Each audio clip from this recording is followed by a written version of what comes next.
Richest man in Babylon का 5th chapter 5 laws of gold काफी simple but at the same time काफी important chapter है। इस chapter में हम नोमासिर की कहानी फॉलो करते हैं। नोमासिर जो अरकत का बेटा था। इस चैप्टर में हमें नोमासिर की लाइफ की 10 साल की जर्नी बताई गई थी। इस जर्नी के थ्रू हमें ऑथर ने 5 लॉज ऑफ गोल्ड समझाए थे। नोमासिर जब बड़ा हुआ तब अरकत ने नोमासिर को एक चैलेंज दिया। इस चैलेंज में नोमासिर को अपने आप को प्रूफ करना था। अगर नोमासिर खुद को प्रूफ करने में सक्सेसफुल हो जाता तो उसे अरकत की सारी वेल्थ मिल जाती, पर अगर वो फेल होता तो अरकत अपनी सारी वेल्थ एक ट्रस्ट के नाम कर देता और नोमासिर को कुछ नहीं मिलता। इन सिंपल टर्म्स नोमासिर को बस ये प्रूफ करना था कि वो अपने डैड की वेल्थ को संभालने के लायक है और वो अपने डैड की वेल्थ को डबल कर सकता है।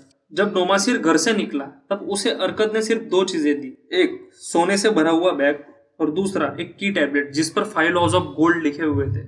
ऑथर ने हमें इन 10 सालों में नोमासिर ने जो गलतियां की है उसके बारे में बताया, जिससे हम कुछ सीखे और ऐसी गलतियां ना करें। नोमासिर ऐसी कई मिस्टेक्स करता है जिसकी वजह से वो अपना सारा पैसा खो देता है। नोमासिर पूरी तरह बैंकरप्ट हो जाता है। उसकी हालत इतनी खराब हो गई कि उसके पास ना तो रहने के लिए और ना ही एक वक्त का खाना खाने के लिए पैसे बचते। ऑथर आगे बताते हैं, जब नोमासिर पूरी तरह कंगाल हो गया था तब वो नैनीवा में गया।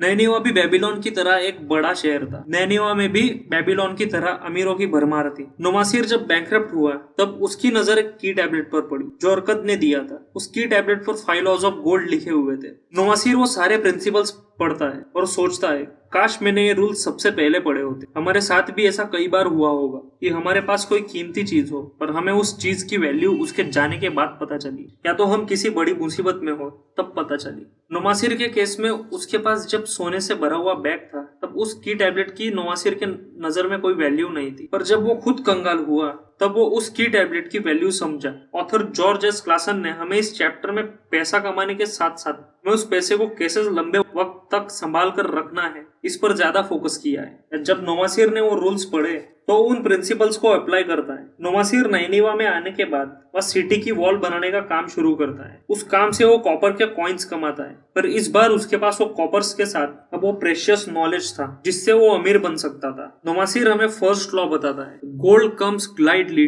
To any man who will put less than 1/10 of his earning. ये फर्स्ट लॉ ऑफ गोल्ड हम इस बुक के फर्स्ट चैप्टर से सुनते आ रहे हैं। इसका मतलब है कि हमें हमारी अर्निंग्स में से सिर्फ 10% ही सेव करना चाहिए। नोमासिर जब ये प्रिंसिपल फॉलो करता है तब वो सिर्फ 10% से शुरुआत करता है, जिससे उसके पास इन्वेस्ट करने जितनी सेविंग्स जमा हो जाती है। जानते हैं second law of gold, gold work diligently for the owner who finds profitable employment for his gold। Gold उन लोगों के लिए काफी अच्छे से काम करता है जो लोग उसके लिए प्रॉफिटेबल इन्वेस्टमेंट करते हैं, जो लोग समझदारी से गोल्ड को सही जगह इन्वेस्ट करते हैं। नोमासिर के पास जब इन्वेस्ट करने जितना पैसा हुआ तब उसके पास इन्वेस्टिंग की एक अच्छी अपॉर्चुनिटी आई। जब सिटी वॉल का काम पूरा हुआ तब नोमासिर का मैनेजर नोमासिर के पास गया और उसने कहा कि अब सिटी की दीवारें बनने वाली है, तो किंग हमें अब एक बड़ा कॉपर का गेट बनाने का कॉन्ट्रैक्ट देंगे। क्यों ना हम दोनों इस सिटी के से 40 किलोमीटर दूर से कॉपर को खरीद कर स्टॉक कर लें, और जब हमें किंग गेट बनाने का ऑर्डर देंगे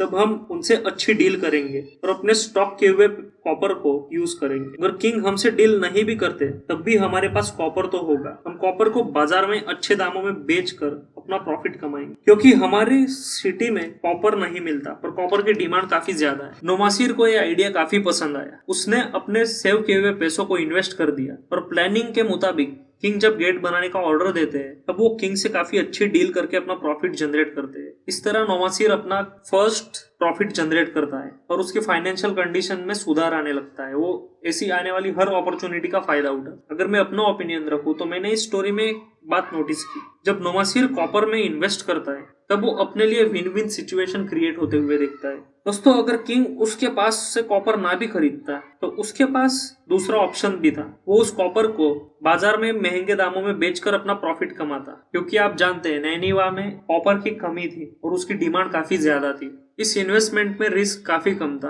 पैसा डूबने का चांस ना के बराबर था। तभी नोमासिर ने अपनी फर्स्ट राइट इन्वेस्टमेंट की। आप भी ऐसा कर सकते हैं। अगर आप किसी स्टॉक में इन्वेस्ट करना चाहते हैं या खुद का बिजनेस करना चाहते हैं, आपको ऐसा स्टॉक ढूंढना चाहिए स्टार्टिंग में जिसमें रिस्क काफी कम हो और आपका प्रॉफिट अगर कम भी आए तो आपका पैसा डूबने के चांस कम हो। या अगर आपको बिजनेस करना है तो आप अपने मार्केट में घूमकर लोगों के क्या डिमांड है उसे जान सकते हैं और उस डिमांड के थ्रू लोगों को क्या प्रॉब्लम हो रही है उस चीज को एक्वायर करने के लिए इसका पता लगा सकते हैं और वो चीज आप उन लोगों के लिए अवेलेबल कर सकते हैं जिससे उनकी प्रॉब्लम भी सॉल्व होगी और आप प्रॉफिट कमा पाओगे। यानी कि आप प्रॉब्लम पर फोकस करिए और उस प्रॉब्लम के सोल्यूशंस को ढूंढिए, तब आप ज्यादा से ज्यादा मुनाफा कमा पाओगे। ऑथर का यही कहना है। Third law of gold, gold client protection of the cautious owner who invest in under advice of expert. इसका मतलब है पैसा उस इंसान के पास ज्यादा सेफ रहेगा जो अपने पैसे को इन्वेस्ट करने के लिए किसी एक्सपर्ट की एडवाइस लेगा। ऑथर ने इस पॉइंट में हमें पैसा इन्वेस्ट करने से पहले किसी एक्सपर्ट इंसान की एडवाइस लेने को कहा जिसे फाइनेंस के बारे में हमसे ज्यादा पता, जो स्टॉक मार्केट से ज्यादा पैसा कमा चुका हो, जिसे ये पता हो कि हमारा पैसा लंबे वक्त तक किस स्टॉक में सेफ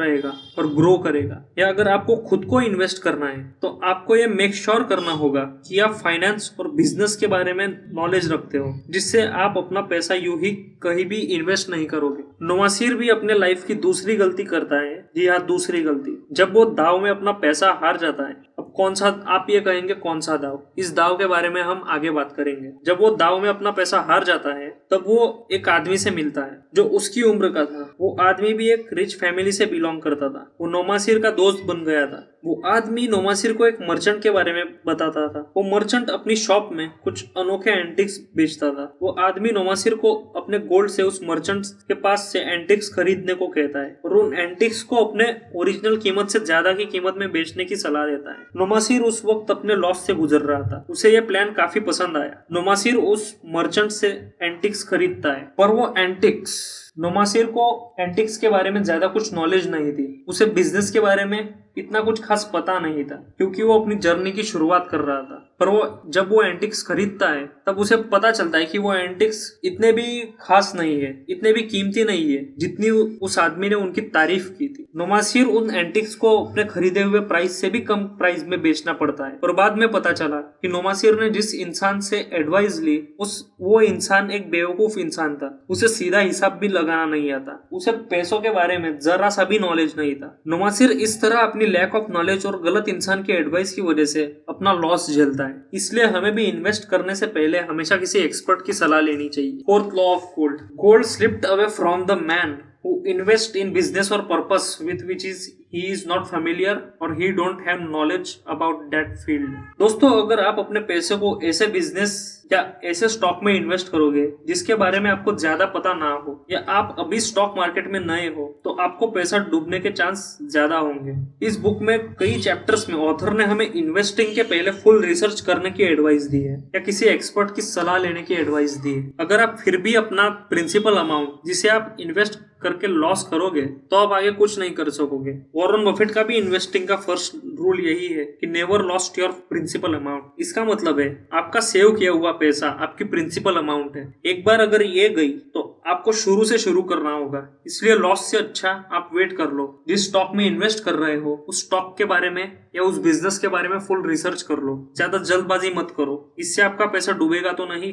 अगर आपने अपना पैसा लॉस कर दिया तो उससे आपका कॉन्फिडेंस भी कम होगा, जिससे हो सकता है कि आप अपनी लाइफ में फिर कभी इन्वेस्टिंग का नाम भी ना लें। इसलिए हमेशा इन्वेस्टिंग से पहले फुल रिसर्च करिए। Fifth law of gold, gold fleas the man who will force to impossible earnings और who follow advice of trickster। इसका मतलब है सोना उस इंसान से दूर चला जाएगा या वो इंसान अपने पैसे को डुबा देगा अगर वो अपने पैसे को ऐसी जगह इन्वेस्ट करेगा जो प्रॉफिट कमाना इम्पॉसिबल हो, या फिर वो किसी स्कैमर की एडवाइस लेकर अपना पैसा इन्वेस्ट कर। हमने आगे ही देखा, हम जब पैसे को जमा करने में कामयाब हो जाते हैं तब हम में से कई लोग उस पैसे को इन्वेस्ट करते हैं। हमें कई बार इन्वेस्टिंग के दौरान यही ख्याल आता है या हम खुली आंखों से सपना देखने लग जाते हैं कि हम इन्वेस्टिंग से जितना ज्यादा पैसा कमा सके उतना हमारे लिए अच्छा, या फिर हम इन्वेस्टिंग के दौरान ज्यादा लालच भी करते हैं। या एक वजह ये भी है कि हम अपने पैसे को स्कैमर्स के हाथों गवा दें। आपको भी कई बार ऐसे फ्रॉड कॉल्स या मैसेज आए होंगे अपने मोबाइल पर। आपको इन स्कैमर्स से बचना चाहिए। ऐसे कई केस में तो लोग अपने पैसों को